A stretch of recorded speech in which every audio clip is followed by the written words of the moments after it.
En Apocalipsis capítulo 15 encontramos la consumación de la ira de Dios.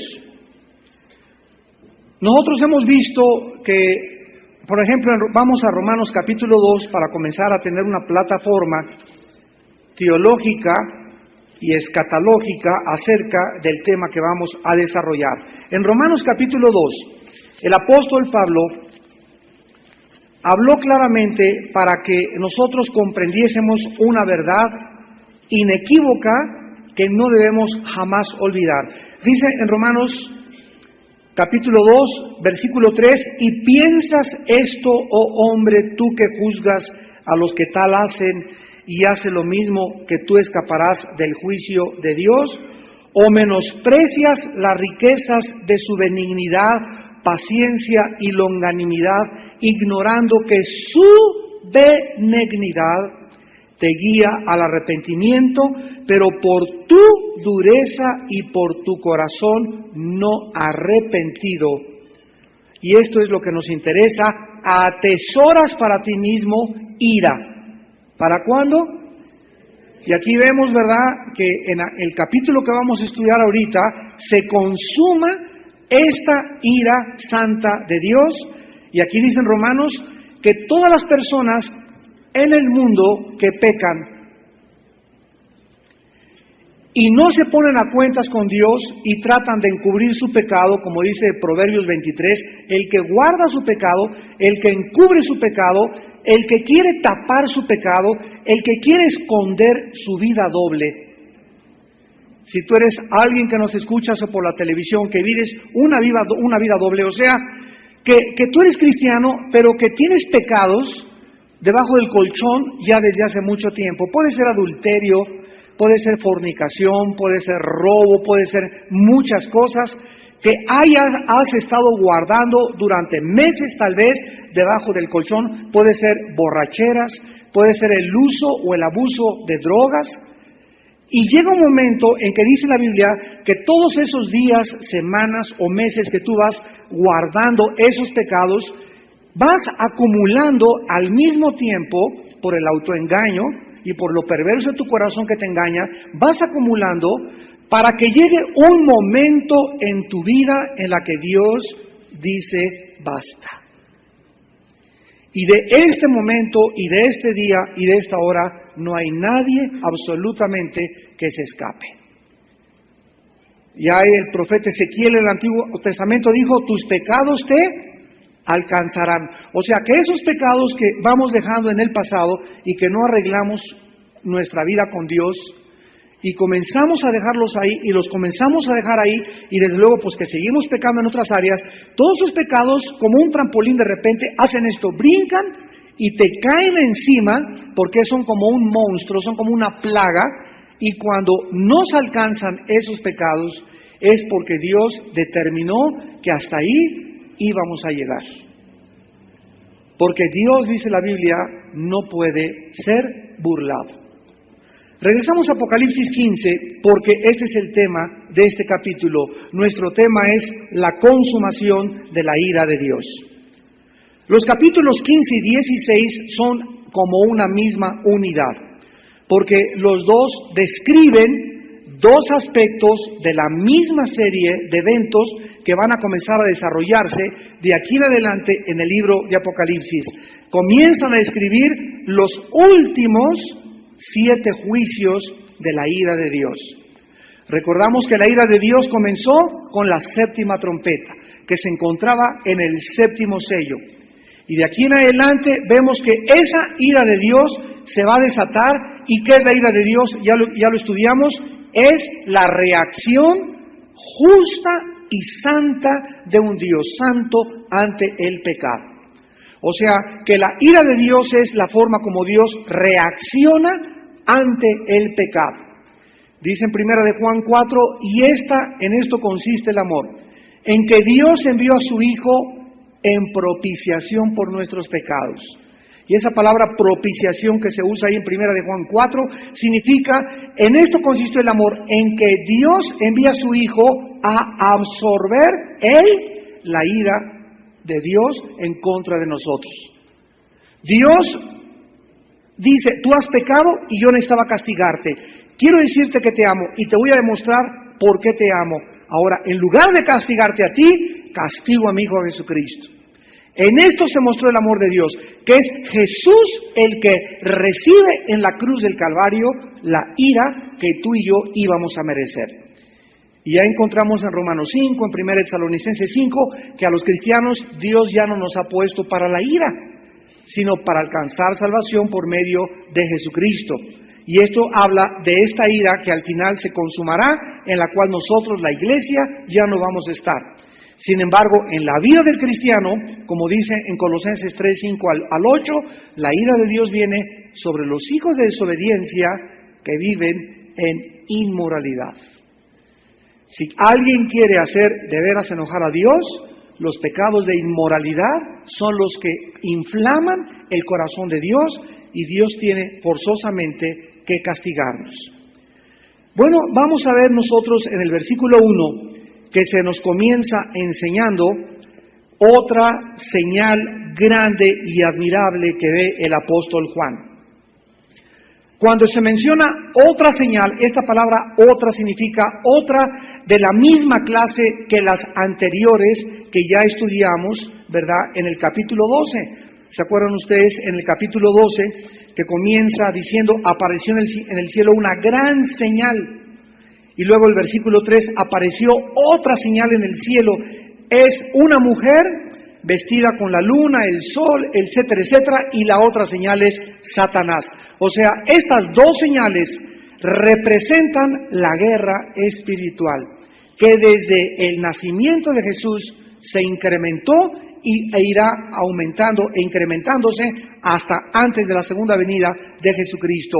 Hay una guerra tremenda en el mundo espiritual. Satanás, que representa al dragón, y la iglesia, que es representada, o Israel, que son las dos entidades a quienes el diablo les ha declarado la guerra, a la iglesia y a Israel. Como Israel se encuentra ahorita en la banca, ¿verdad? Y va a ser levantado, Israel va a ser restaurado, y ya lo hemos visto al final de los tiempos.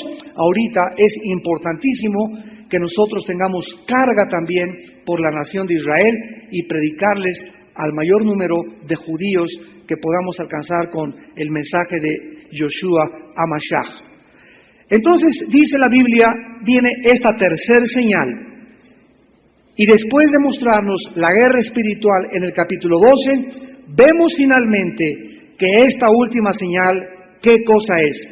7 ángeles con las 7 plagas postreras, porque en ellas, o sea, en las copas, se consuma, se termina, se completa la ira de Dios. Una vez que Dios está satisfecho, es lo que significa, y que ha castigado a los moradores de la tierra, entonces su Hijo puede hacer aparición en el cielo para bajar con sus ángeles y con nosotros y establecer su reino milenial. Entonces, esta ira de Dios que se ha manifestado a través de la historia contra toda impiedad e injusticia de los hombres que detienen la verdad, como dice Romanos 1:18, se consumará, se completará con estas últimas 7 plagas. Dice aquí este pasaje que ahora estos 7 ángeles, con estos últimos 7 juicios de Dios, que serán caídos o derramados sobre el reino satánico del anticristo, terminan la ira de Dios. Esta palabra consumaba, porque en ellas se consumaba, es la palabra que usó Cristo cuando Jesús en la cruz gritó teletastai en el arameo. O sea, se terminó, se cumplió, terminado es, cumplido es. Ya no hay nada que agregarle a mi muerte para la redención de los pecados. Antes de morir Cristo gritó telestai, consumado es. Es la misma palabra que significa completo, que llegó al final. Por eso la Biblia enseña que si alguien quiere agregarle a la muerte de Cristo otra cosa, otro rito, otra obra, otra liturgia, o decir que algo falta aparte de la muerte de Cristo para que podamos ser salvados, se conoce como una herejía. Yo he conocido personas que dicen, bueno, mira, yo creo que mi salvación fue por gracia, ¿verdad? Y recibo por gracia la salvación. Pero desde que yo soy salvo hasta que Cristo venga, mi salvación va a depender de mis buenas obras. Porque si hago malas obras, puedo perder la salvación. Imagínense nada más qué barbaridad. O sea, enseñar que después de que por la gracia de Dios recibo la salvación, mis obras van a depender, o mi justificación, y van a depender para mi consumación de mi salvación, es enseñar la salvación por la gracia más las obras. Es agregarle a la obra de Cristo en la cruz del Calvario.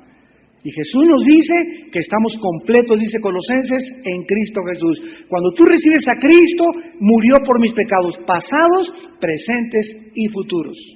No solamente por mis pasados, sino que también los que voy a cometer, también la sangre de Cristo pagó por esos pecados. Aunque cuando los cometa los tengo que pedir perdón para no romper mi comunión con Dios, pero nunca rompo mi salvación. Interrumpimos nuestra comunión con Dios, pero la salvación es imposible que la podamos perder, porque se nos entregó una salvación eterna.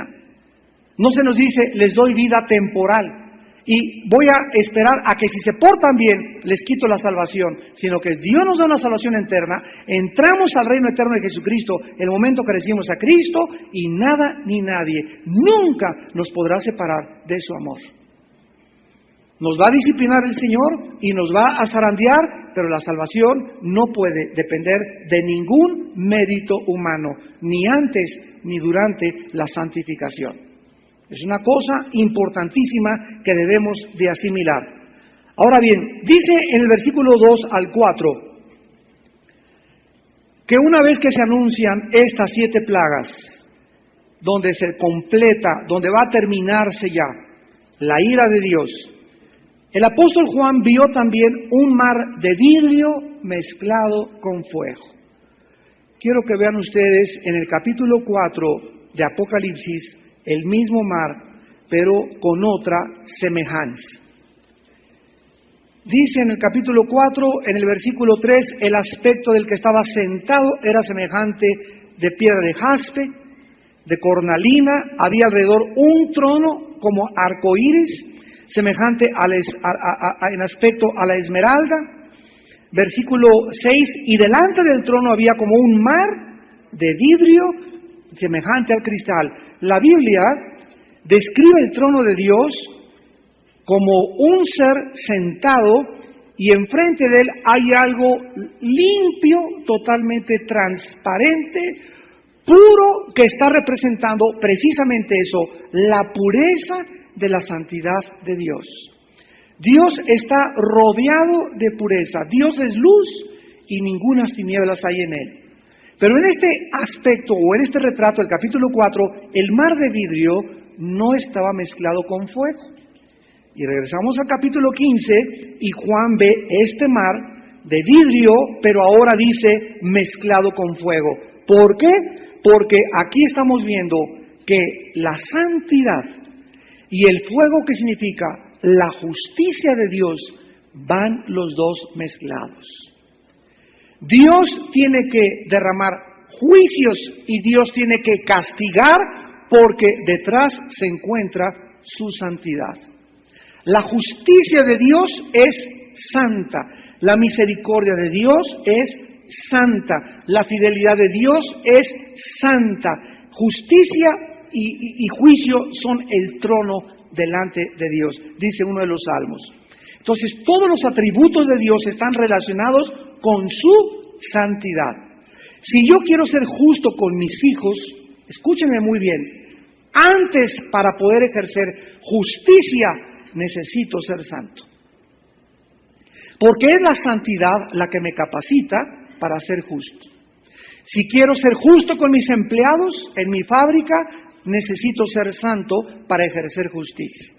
Si quiero ser compasivo con una persona y tener misericordia de una persona y cuidarme, que no son mis sentimientos por lo que le voy a dar una limosna a una persona o ayudar a una persona, sino que es realmente por misericordia, necesito antes vivir en santidad para que mi misericordia que extiendo sea santa. Nuestra motivación tiene que brotar siempre de nuestra santidad. Por eso la Biblia nos pone un aspecto y enfatiza que debemos ser santos en toda nuestra manera de vivir. Si yo quiero a una muchacha, me voy a casar con ella, ser una bendición para ella y bendecir a esa muchacha y no servir de tropiezo a esa muchacha, necesito ser santo. Si tú quieres salir con ese muchacho y que ese muchacho no se aproveche de ti y que el muchacho sepa hasta dónde va a ir contigo, tú necesitas, muchacha, ser santa.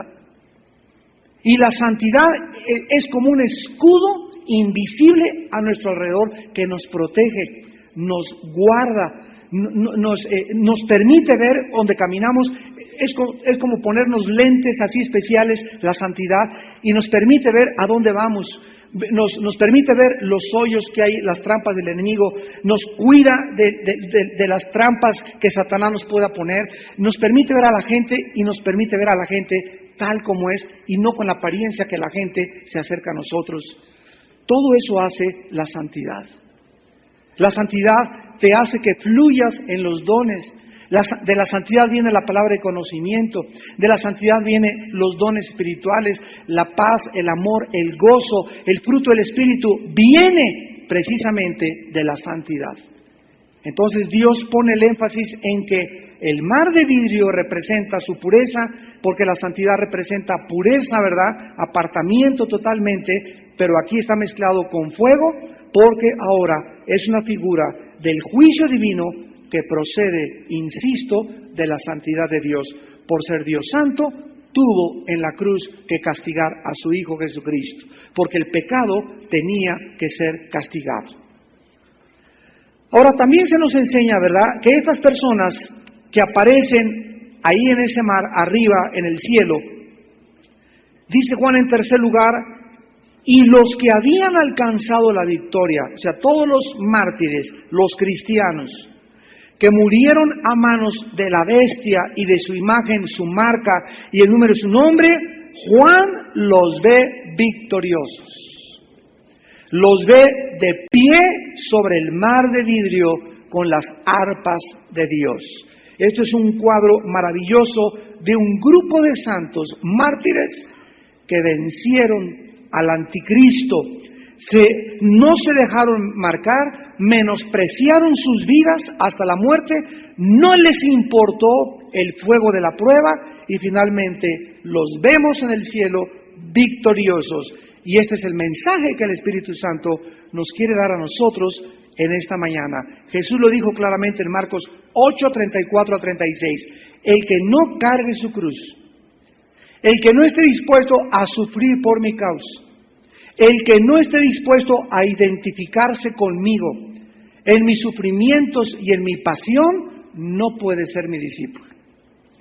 Entonces Cristo nos deja claramente y honestamente que para seguirlo vamos a ser malinterpretados, vamos a tener enemigos, vamos a tener personas que nos calumnien, que nos traicionen, que digan cosas mintiendo contra nosotros, porque así lo hicieron con los profetas y con la misma persona del Hijo de Dios. Pero vemos al final que vamos a tener recompensa. Vale la pena sufrir por Cristo.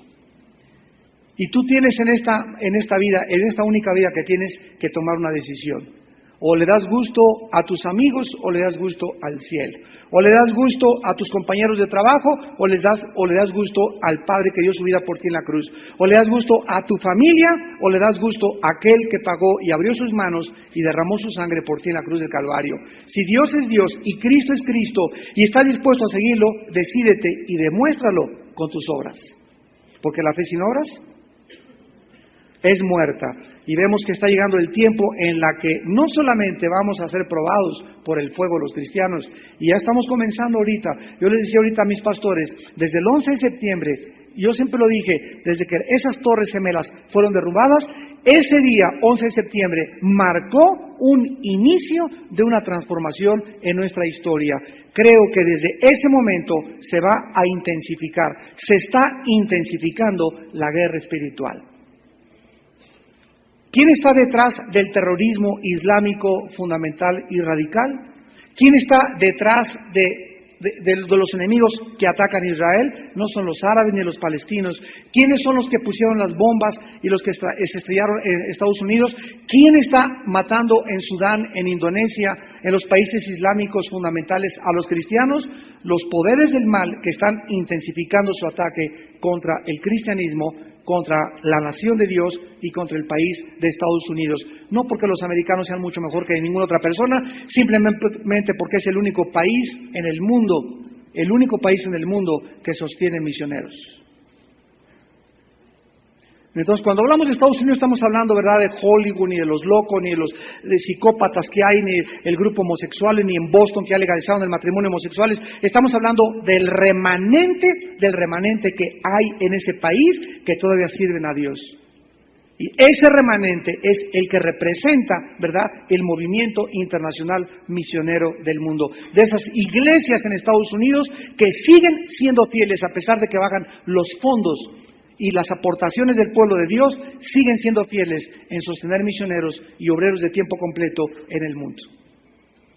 Israel es el enemigo de Satanás porque representa el lugar donde Cristo posará sus pies cuando Él descienda en el Monte de los Olivos. Y Jerusalén, esta Jerusalén a la que tú vas ahorita a Israel y la encuentras con la historia más antigua de la humanidad, donde tiene más de 3.500, 4.500 años de historia, esa Jerusalén, hay otra en el cielo, la cual va a descender. Hay una Jerusalén terrenal y hay una Jerusalén celestial. Y el ataque de Satanás es donde Dios dijo, pondré mi nombre en Sión. Y esta es la razón por la cual Satanás quiere ahorita intensificar sus ataques. Escúchenme, toda la maldad del mundo en este momento tiene un objeto: impedir que venga Jesucristo por segunda vez. Porque Satanás sabe que cuando Jesucristo venga por segunda vez, será destruido. Porque es en la segunda venida de Cristo donde Él termina con Él para siempre. Entonces Satanás va a hacer todo lo que está pasando, toda la maldad que veamos, tanto ataques terroristas como los golpes y la confusión política, toda la maldad. Detrás se encuentra un plan diabólico: impedir la segunda venida de Jesucristo. Entonces, ¿qué quiere Satanás? Imponer en Israel un Estado islámico y no judío, para que cuando Cristo venga no encuentre a su pueblo, sino encuentre a otros en esa nación, en esas tierras geográficas que Dios le prometió a Abraham. Y nosotros tenemos, amados santos, que tener una visión cinemascope, ¿verdad? Tenemos que ampliar nuestro criterio. Tenemos que ver que detrás de todas las cosas hay todavía cosas mucho más grandes. Y detrás de todo se encuentra una maquinaria increíble, diabólica, con una sabiduría. Yo pensaba, cuando ese avión chocó contra una torre, dije, Dios mío, pero qué perfección de ataque. Cuando el otro avión chocó contra la segunda torre, dije, Dios mío, no puede ser más bien calculado un ataque. Y cuando las torres cayeron las dos así y se desplomaron, dije, no puede más que una mente más allá de la inteligencia humana, tiene que ser diabólica haber planeado esto. Fue tan perfecto ese ataque. En lugar de que cayeran las torres así, para que lastimaran a las gentes, en la misericordia de Dios cayeron así. Pero qué hecho terrorista tan perfectamente bien calculado. Ninguna mente pudo haberse imaginado tener el éxito que fue ese ataque terrorista, que conmocionó al mundo y todavía las repercusiones se siguen insistiendo, más que una mente inmensa y profundamente diabólica detrás de los seres humanos que lo planearon. Entonces vemos cómo Satanás, y porque Dios lo deja, ¿verdad?, avanzar a Satanás, así como Dios dejó avanzar a Satanás a la cruz, porque fue en la cruz donde Satanás fue quitado y fue exhibido públicamente para que nosotros supiéramos que era más grande el sacrificio de Cristo que el poder del diablo sobre nuestras vidas. Ahora, estos hombres y mujeres en el cielo, que la Biblia retrata al final de los tiempos en el mar de vidrio, y que son los mártires, claramente lo dice, son los que alcanzaron la victoria sobre la bestia y su imagen. En el versículo 3 y versículo 4 se nos describe que están cantando en el cielo. ¿Se imaginan ustedes morir por Cristo? Ya deja tú de que me hicieron cara de fuchi en la tercera y secundaria mis amigos. Y mi casa ya no me quiere porque soy cristiano. Y mis vecinos ya no me invitan. Y mi compadre ya no me invita tampoco a sus fiestas porque soy cristiano. Olvídense de todas estas tonterías y babosadas por las que dicen los cristianos actualmente que están sufriendo. Como dicen en Hebreos 12, aún no han sufrido hasta la sangre. Y una vez llegó un muchacho, ay hermano, ¿no sabe usted cómo sufre por Cristo? Le dije, enséñame tus manos. ¿Para qué quiero, hermano? Enséñame tus manos, le dije. Ya me las enseñó y le dije, ¿dónde está la sangre? ¿Dónde está la sangre? Entonces, ¿qué estás chillando? ¿De qué te quejas? Ay, hermano, mi esposo, a ver, enséñame la cabeza, hermano. Enséñame la cabeza, hermana. No está ni descalabrada, su esposo todavía no le brinca con tacos de fútbol arriba de la cama, para que chille. Miren, estamos hechos de veras de mermelada McCormick. Lo que está ahorita formando a la cristiandad del siglo XXI, no, yo lo digo, no está lista la cristiandad para enfrentar al anticristo, ni las persecuciones que se vienen. Porque es una cristiandad hipersensible, que con cualquier cosita, lloran con cualquier cosita, ya no veo, me dicen que y la cara de fuchi, y no se le puede ni tocar porque ya en 4 semanas ni al pastor le habla porque lo regañó el pastor. Así son los cristianos del siglo XXI.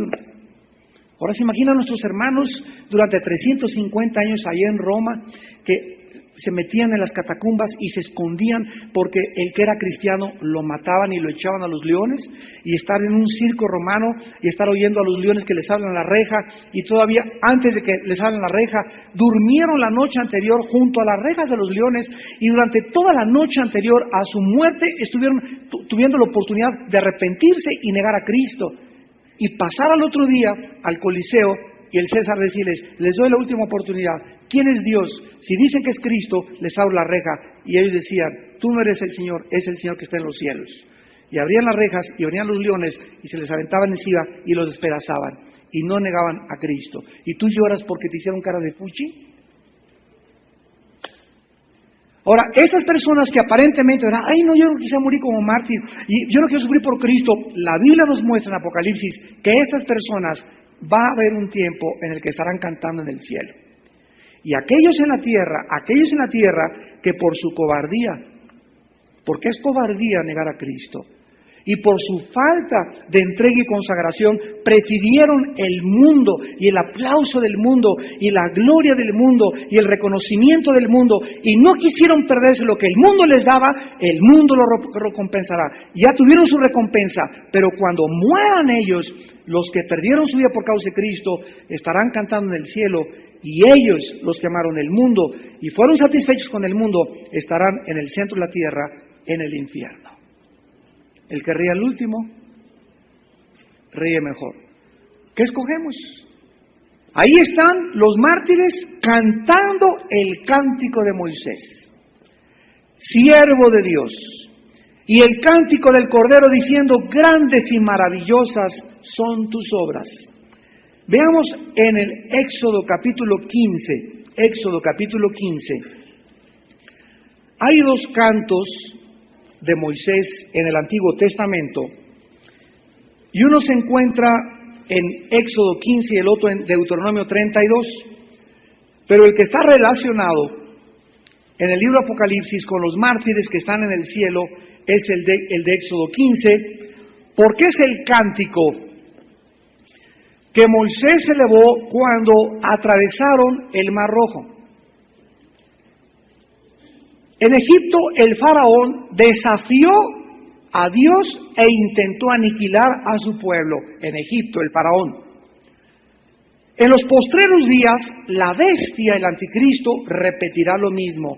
Desafiará a Dios, lo mismo que hizo faraón, y tratará de aniquilar el pueblo de Dios. En los 2 casos se nos demuestra que solo el Dios es soberano del universo, por lo que los redimidos cantan en Apocalipsis como cantaron al atravesar rojo, al ver, aquí están en el cielo los redimidos cantando, grandes y maravillosas son tus obras, Dios Todopoderoso, Justos y verdaderos son tus caminos, Rey de los santos, Rey de los santos. ¿Se la saben esa? Rey de los santos, aleluya, amén, aleluya, amén. Y aquí están felices y ven el pasado, las persecuciones, la sangre, las traiciones, la muerte, los sufrimientos, como que jamás es más, cuando tú veas en el pasado, en el cielo, lo que fue tu vida, será como un segundo en la eternidad comparado con las glorias que Dios nos va a dar en la otra vida. Y tenemos nosotros que hacernos en nuestro corazón esta idea. Las aflicciones del tiempo presente no son comparables, hermanos, con las glorias que nosotros van a manifestar. Sufran por Cristo. Suframos por el Hijo de Dios. Dice en Filipenses 1:29, nos es concedido no solo creer en Cristo, sino padecer por su nombre. En este cántico hay algunas cosas que quiero extraer, que son importantes. Por ejemplo, dice en el versículo 3 que a Jehová se le denomina varón de guerra. A Dios se le identifica en el Antiguo Testamento como varón de guerra. O sea, es un Dios de guerra. ¿Por qué se le identifica a Dios como un Dios de guerra? Mientras aquí abajo estamos diciendo, no a la guerra, písanlo. Cálmate, San Timoteo. Te crees más misericordioso y los pacifistas que andan por las calles, ¿verdad? Parecen que sí, los derechos humanos y se ven más altruistas que los demás. Písanlo, que no haya guerras. Creemos que con eso ya se van a desarmar los países, nos van a hacer caso los países, nos van a hacer caso los soldados, ya van a desaparecer los ejércitos y se va el mundo a componer. Porque la mayor parte de este mundo pacifista, que así se llama, son seguidores de los Beatles, el conjunto inglés de rock and roll de los 60s, porque ellos inventaron una canción, ¿verdad?, que dice Only need is love, solo necesitamos amor, o sea, de veras, pero acuérdense una cosa, antes de que John Lennon compusiera esta canción, se metió 5 de la Golden de Acapulco, de la mota, de la buena. Así que, ¿verdad? Bajo este chorizo de mota que se metieron, crearon una utopía, este grupo de rock and roll, crearon a través de sus canciones una utopía, un mundo inexistente donde si no hubiera pecado, claro que lo único que se necesitaría es amor. Se oye bonito, ¿verdad? Todo lo que necesitamos es amor. Y comenzó una generación, písanlo, pero... Y eso sí, la mota por todos lados, y viviendo en comunidades, hijos no saben ni quién es el papá, pero ellos abogaban por un mundo de puro amor, sin saber ni lo que era el amor. Pero desgraciadamente, el mundo que vivimos, cuando pisamos la realidad, es un mundo de pecado. Es un mundo donde hay violencia, donde hay violaciones, donde hay crímenes, donde hay secuestros, donde hay robos, donde la maldad humana es la razón de las guerras internacionales. Entonces, un mundo de Blancanieves y Alicia en el País de las Maravillas y de Peter Pan, te la creo, only need is love. Pero vivimos un mundo en el que desgraciadamente con el amor no siempre las cosas se arreglan. ¿Por qué? Hay ejércitos, tiene que haber policía, se tiene que usar la fuerza, se tiene que usar la violencia, muchas veces para detener el pecado. Como dice Romanos 13, el magistrado no lleva en vano la espada. Es la razón por la cual hay castigos, hay cárceles y la gente tiene que sufrir. Entonces a Dios se le designa varón de guerra porque desde que el pecado entró en el universo, Dios se convirtió en un guerrero en contra del mal. Y le dijo a su pueblo en el Antiguo Testamento, dice, vean ustedes ahí mismo en Éxodo, capítulo 14, versículo 14, el capítulo anterior, Éxodo 14, 14, Jehová peleará por vosotros y vosotros estaréis tranquilos. Continuamente era la exhortación divina. Yo peleo sus guerras, yo voy delante de ustedes, yo soy su escudo, nadie los alcanzará. Mandaré a mis ángeles que tu pie no tropiece en piedra. Dios nos quiere recordar, dice en Isaías 49, yo pelearé por tus hijos también. Dios quiere ir delante de nosotros, ¿qué cosa? Abriéndonos la brecha así como un machete, ¿verdad? Y nosotros nada más seguirlo por donde va el Señor Jesús. Y si tú en tu vida te dedicas nada más a seguir a Dios, Dios se encarga de abrirte paso, de quitarte a tus enemigos, de defenderte y de pelear por aquellos que nosotros amamos. Dios es un Dios de pacto que guarda sus promesas, que cumple lo prometido. Y Él nos ha prometido eso. Yo peleo por ti. Estos hermanos, ay, mi hija, ay, mi hijo. Ya una semana el hermano, una semana, ¿sabes una cosa? No veas ahorita la situación de tu esposa, de tu hijo, porque te hundes junto con él y además no vas a poder sacarlo de ese pozo ni lo vas a poder cambiar. Tú no pierdas el enfoque en Cristo, pon tus ojos en Cristo, porque si no te comienzas a hundir. Y comenzamos a perder de vista que la fe no tiene ojos, la fe espera. La fe es la certeza de lo que espera. La fe no ve. Si tú quieres ver y te desanimas por lo que ves, ya no es fe. Mi fe me dice, mi hijo más adelante va a ser alcanzado, mi matrimonio va a ser salvado, esto se va a solucionar. No veas el problema ahorita, velo adelante, lo que Dios va a hacer si tú eres fiel hasta la muerte. Si no, perdemos de vista nuestra visión. Y ya no podrías hacer la obra de Dios porque, ya tienes una semana con tu hijo, con tu hija y con tu problema. No podemos detenernos. Somos soldados que vamos en marcha hacia la tierra prometida. No podemos quedarnos tirados lamentándonos. Se cayó del caballo y le pasó esto y le pasó el otro. Bueno, pues, ok, vamos a orar, pero yo voy a seguir mi vida y voy a seguir peleando. ¿Por qué? Porque delante de mí va el guerrero, el capitán de las huestes del ejército de Dios, que se llama Jesús. Entonces vemos que este varón de guerra, que es Dios al quien servimos, en Apocalipsis se le invoca diciendo, ¿verdad?, en el cántico, grandes y maravillosas son tus obras. ¿Y por qué es el cántico de Moisés? Porque recuerdan en Apocalipsis que el Dios que nos da la victoria y el que les dio la victoria a los mártires y la razón por la cual están en el cielo y cantan, grandes y verdaderas son tus obras, justos son tus caminos, oh Dios de los santos, ¿quién no te temerá? O tu nombre es por causa de que Él nos llevó a la victoria. Él es el que pelea por nosotros, Él es el que pelea por esa persona, Él es el que va a convertir a tus hijos, a tu esposa, Él es el que va a arreglar tu trabajo, Él es el que va a bendecir nuestra iglesia. La iglesia no es de ningún pastor, la iglesia es del Espíritu Santo. Cristo es el pastor de las ovejas, nosotros solamente lo representamos y nosotros solamente debemos ser santos. Es toda nuestra responsabilidad y dejar que Él guíe, apaciente, pastoree a sus ovejas a través de hombres que sean santos en toda su manera de vivir. Regresamos al Apocalipsis.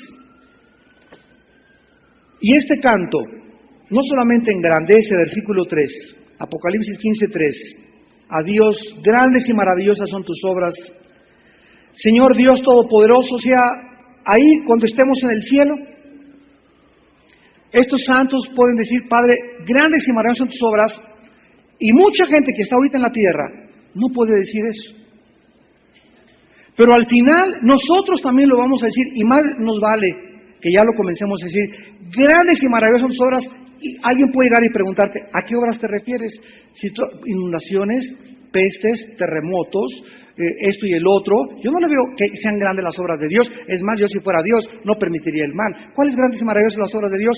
El diablo está devastando la humanidad y la maldad crece. Esta es nuestra perspectiva terrenal.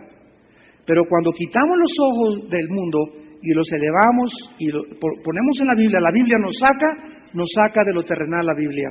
La Biblia hace que nuestro enfoque no sea en lo que vemos, porque lo que vemos es deprimente, nos desilusiona lo que vemos, pura barro, ya apesta el mundo donde estamos. Pero si yo comienzo a perder mi enfoque en la Biblia y a bajar mis ojos del cielo y ponerlos en la tierra, me comienzo a hundir con los moradores de la tierra, y los moradores de la tierra ahorita viven en la total desesperanza.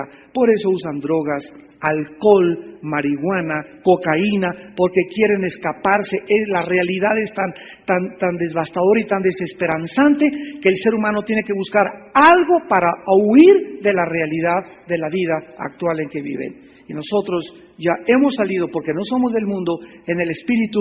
¿Y qué me va a sostener para no poder hundirme junto con todo el moro de la tierra? Mi fe en Jesucristo. Nuestra fe en el Hijo de Dios. ¿Se acuerdan de Pedro cuando comenzó a caminar por las aguas? le dijo a Jesús, ahí estaba Jesús, le dijo, Pedro, veme. Y Pedro comenzó a caminar así. Y de repente hizo, caray, que se comienza a hundir. En el momento en que bajó sus ojos de Jesús y vio el mar que se movía, se comenzó a hundir. Dice en Hebreos 12, puesto los ojos en Jesús. No quites, los comienza a poner en los hombres, te hundes. Velo en las guerras, te hundes. Ponlos en las situaciones desesperantes y en lo que está pasando en el mundo, te hundes. El mar, el mundo, por eso el mar se compara con el mundo. Es un mar turbulento en la vida, confuso, ¿verdad? Dice que son los impíos como las olas del mar que espuman su vergüenza completamente, dice el profeta Isaías. Pero si están en Jesús nuestros ojos, como dice Colosenses 3, si habéis resucitado, poner vuestros ojos en las cosas de arriba. Ese es el secreto para no hundirnos en la desesperación y en el desánimo y en la depresión. Grandes y maravillosas son tus obras, Señor Dios Todopoderoso, el Shaddai, el que nada es imposible para Él. Justos y verdaderos son tus caminos. No hay nada que Dios no haga que no sea justo, porque ya lo vimos, detrás está su santidad. Simplemente el mundo no puede apreciar esto porque no le permite discernir el mundo espiritual. Es interesante que el versículo 4 involucre en el cántico la frase, ¿quién no te temerá, oh Señor, y glorificará tu nombre? Porque solo tú eres santo. Vean ustedes en Apocalipsis 6. Cuando Cristo baja del mundo, caray, ahí sí. Dice en el versículo 15, Apocalipsis 6, versículo 15, y los reyes de la tierra, aquí estamos ya en la segunda venida de Cristo, y los grandes y los ricos, los capitanes, los poderosos, se escondieron en las cuevas y entre las peñas de los montes. ¿Y por qué creen ustedes que se esconde el mundo cuando Jesús venga? Dice el cántico, ¿quién no te temerá? En el mundo el temor de Dios es no tener miedo de Dios. Y para el impío su presencia es tenerle miedo y hace que se esconda, como lo hizo Adán y Eva cuando pecaron. Era tan grande su vergüenza que se escondieron de Dios porque perdieron el conocimiento de Dios y creyeron que Dios los iba a castigar. Por eso el mundo se esconde de Dios. Por eso te escondes de Dios y no vas a los estudios bíblicos. Por eso no vienes a la iglesia. Por eso tus parientes no vienen aquí. Y no es una tontería. ¿Para qué estudio la Biblia? Tienen miedo. No tienen el temor de Dios. Tienen miedo de Dios, que son dos cosas diferentes. Entonces aquí claramente se van a esconder todos y van a decir que caigan los montes sobre nosotros. Escóndanos del rostro de aquel que está sentado sobre el trono y de la ira del Cordero, que estamos viendo su consumación. Vemos que aquí comenzó en el séptimo sello, entre el séptimo y el séptimo sello, y se consuma en Apocalipsis 15 con las últimas 7 plagas. ¿Quién, dice el cántico, los mártires en el cielo, no te temerá, oh Señor, y glorificará tu nombre? Pues solo tú eres santo, por lo cual todas las naciones vendrán y te adorarán, porque tus juicios se han manifestado. Dice en Isaías capítulo 2 acerca de que algún día todas las naciones, México y Guatemala y Sudán e Indonesia, vendrán a la presencia de Dios. Isaías 2, versículo 2, acontecerá en lo postrero de los tiempos, que será confirmado el monte de la casa de Jehová como cabeza de los montes, y será exaltado sobre los collados, y correrán a él quienes. Cuando Cristo venga e inaugure su reino milenial, el planeta Tierra continuará, de acuerdo a la Biblia, dividido en naciones. Nada más que no va a ser el PRI, o el PRD, o el PAN, o demócratas, o liberales, o monarquías, u oligarquías, o monarquías. Ya no va a haber ningún sistema de gobierno humano. Ahora, los que van a gobernar aquí en México, en Guatemala, etcétera, etcétera, serán los santos. Y escúchame, esta vida que estamos nosotros atravesando es la preparación para poder en la otra vida ocupar un puesto, una posición de liderazgo y de autoridad. Por eso tenemos que ser probados por el fuego en nuestra fe, porque es una preparación en esta vida para la posición de autoridad que vamos a ocupar en la otra vida. ¿Qué crees que cualquiera llega a la presidencia de la República nada más porque, pues a ver, en Chile en Mesta, ¿verdad? Y presidente de la República, para llegar al presidente de la República en el sistema gubernamental y político mexicano, o democrático, o dictatorial, o comunista, etcétera, etcétera, son personas que estudiaron, estudiaron leyes, se metieron a la política, comenzaron a hacer miles de cosas y a través de muchas cosas llegan a ese puesto. Y los que llegan a ese puesto, al éxito y a la cumbre, sin haber estado preparados, no políticamente, sino moralmente, no duran ahí arriba. Allá arriba se descompone. Algo le pasa al ser humano que al escalar el éxito y la cima de la montaña, el poder lo comienza a marear. Y allá arriba todos se marean. Y todos hasta de su mamacita se olvidan. Así es. Ni de la jefa se acuerdan. Muchos porque ni la tienen.